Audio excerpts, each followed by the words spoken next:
Ok.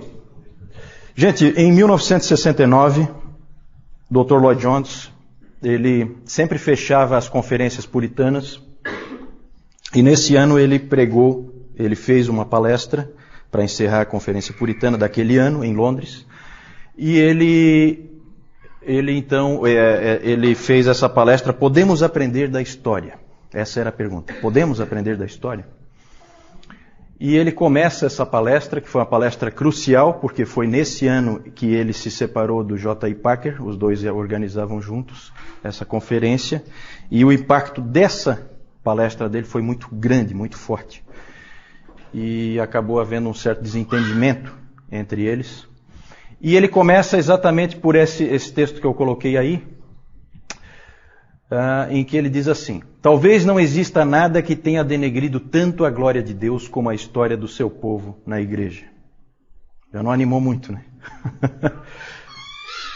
Por isso vou tratar desse assunto sobre aprender da história. O famoso dito de Hegel faz nos lembrar que o que aprendemos da história é que não aprendemos nada da história. Ora, no que se refere ao mundo secular, essa é uma verdade plena e indubitável. A história da raça humana mostra isso claramente. A humanidade, em sua loucura e estupidez, sempre repete os mesmos erros.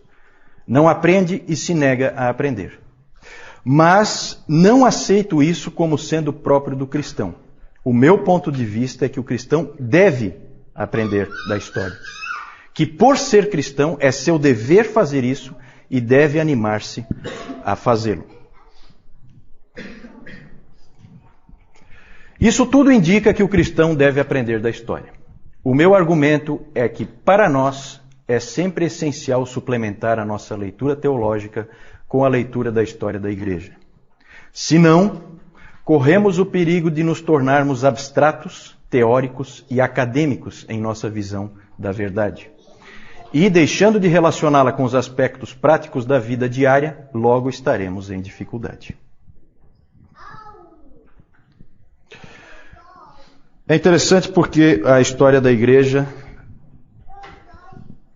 conforme o Dr. Lloyd Jones falou aí, ela deve ser para o nosso ensino, ela deve trabalhar em nós, ela deve fazer um efeito sobre nós.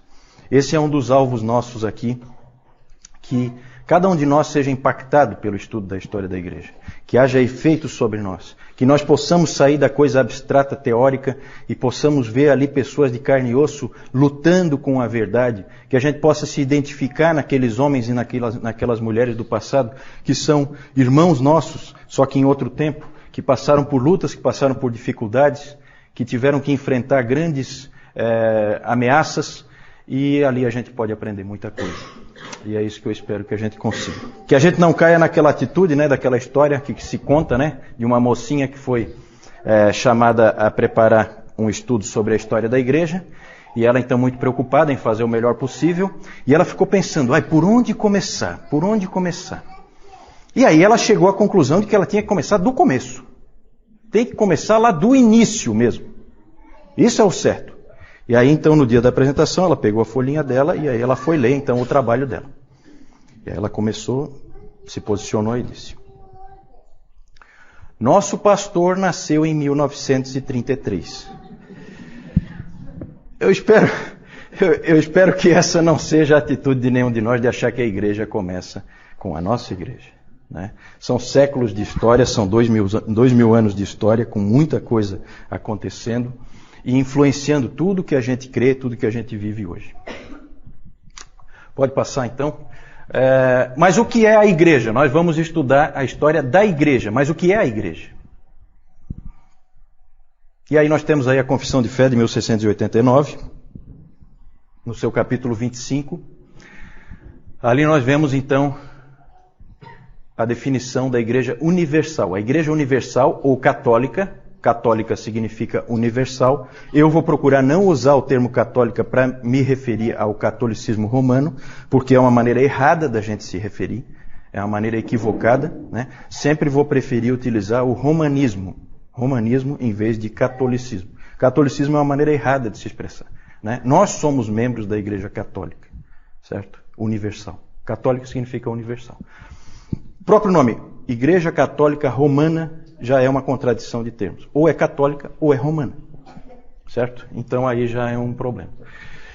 A Igreja Universal ou Católica, que com respeito à obra interna do Espírito e da verdade e da graça pode ser chamada invisível, consiste no número total dos eleitos que já foram, estão sendo ou ainda serão chamados em Cristo o cabeça de todos. Essa história da Igreja Universal ou invisível, nós não temos como estudar. Porque ela é invisível, nós não temos como fazer uma análise dela. Nós vamos fazer uma análise da Igreja visível, com todos os problemas que ela tem. Todas as pessoas ao redor do mundo que professam fé no Evangelho e obediência a Deus mediante Cristo, de acordo com o Evangelho, e que não destroem o seu testemunho com alguma doutrina fundamentalmente errada ou conversão profana, esses podem ser chamados de os santos, de que se compõe a igreja visível. E todas as congregações deviam ser constituídas de pessoas assim. Mesmo as igrejas mais puras sobre a terra estão sujeitas a erros doutrinários e a comprometimentos. Isso é muito importante, vai aparecer o tempo inteiro. Algumas se degeneraram tanto que deixaram de ser igrejas de Cristo e passaram a ser sinagogas de Satanás.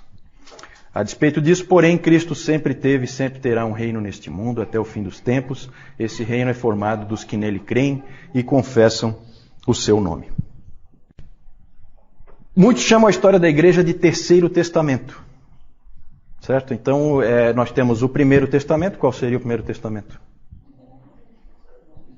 O Velho Testamento, ou o Antigo Testamento. Temos o Segundo Testamento, que é o Novo Testamento. E nós temos o Terceiro Testamento, se é que se pode dizer assim, é uma maneira de falar. Porque, na verdade, é uma sequência da história daquilo que Deus faz no meio do seu povo. Isso é o que nós temos no Antigo Testamento, a história do que Deus faz no meio do seu povo. É o que nós temos no Novo Testamento, a história do que Deus faz no meio do seu povo. E é o que nós temos na história da igreja, a história do que Deus faz no meio do seu povo. Qual o problema, qual a diferença que nós temos?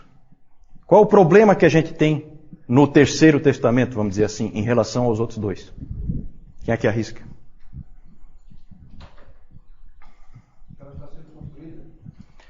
Que ela está sendo construída é um aspecto, né? Mas há um problema um pouco mais sério. Não, segunda vinda. Qual é o grande problema? O problema é que Deus está trabalhando no meio do seu povo, mas nós não temos interpretação. Certo? Nós não sabemos o que Ele está fazendo. Diferente do Velho Testamento, do Novo Testamento, em que vai ser dito o que Deus está fazendo. E aqui não, aqui isso já é um dificultador. Nós vamos começar a falar dos dificultadores da história da igreja. Pode passar. Então vamos lá, dificultadores. Um é esse aí. Nós não sabemos o que Deus está fazendo e por que Ele está fazendo. Não fazemos a menor ideia. Muitas coisas vão nos deixar perplexos muitas vezes. Muitas vezes. Outro dificultador. Nós sempre estaremos sendo seletivos. Eu nunca vou estar falando de toda a história da igreja. Eu sempre vou estar falando de coisas que foram registradas. Quantas coisas aconteceram que não foram registradas? Nós vamos dizer, não, esse aqui foi o maior homem de Deus daquela época. Mas eu só sei que ele foi o maior porque alguém escreveu sobre ele ou ele mesmo escreveu. Se não tivesse escrito, eu não saberia.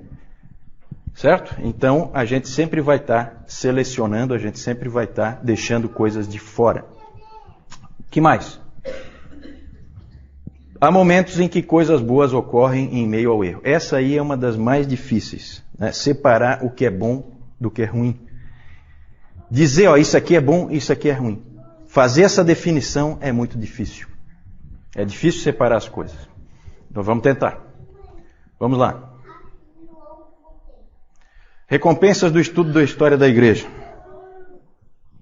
A glória de Deus, Deus é glorificado quando a gente estuda a história da igreja, porque a gente vê que Deus a qualquer momento intervém, a qualquer momento Ele resolve o que os homens estragaram. Nós crescemos porque eu sempre achei que a história da igreja produz uma profunda humildade, um profundo temor de Deus, porque é muita presunção você achar que você é melhor do que qualquer irmão dessas outras épocas.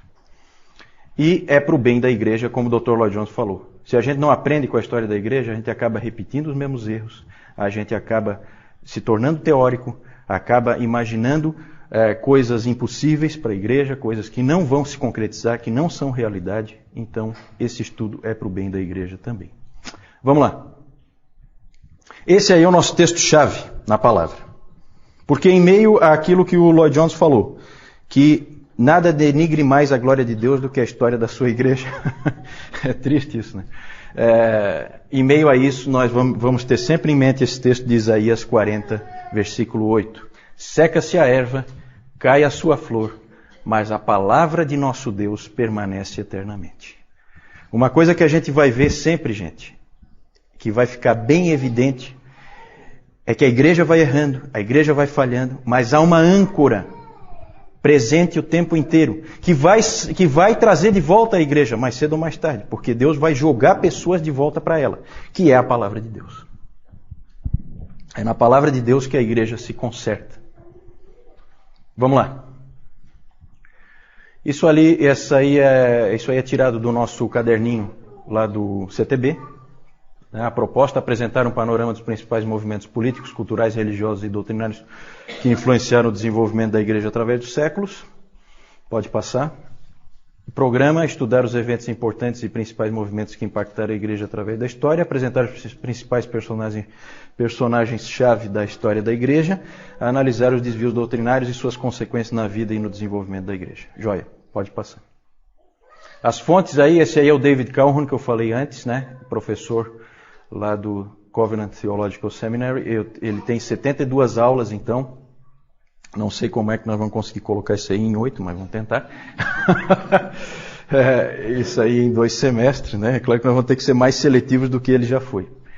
Mas o trabalho dele é fantástico e eu vou plagiar ele direto, tá?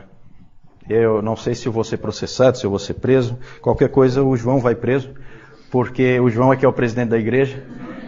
Então, eu estou tranquilo.